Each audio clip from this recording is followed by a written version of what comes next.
তো হ্যালো বন্ধুরা, দেখতে পাচ্ছ সরস্বতী ইলেকট্রিকের 24-এর মাল রাজুর গ্রামে ভাড়া যাচ্ছে শিবরাত্রির জল ঢালা উপলক্ষে।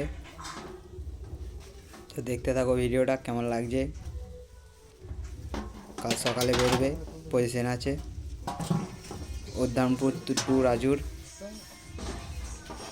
দেখতে থাকো, মাল সব লোড হয়ে গেছে, কিছুক্ষণের মধ্যে গাড়ি বেরিয়ে যাবে। তো দেখতে থাকো, আর চ্যানেলে নতুন হয়ে থাকলে চ্যানেলটা অবশ্যই সাবস্ক্রাইব করবে। আর ভিডিও কেমন লাগছে সবাই জানাবে কমেন্ট করে।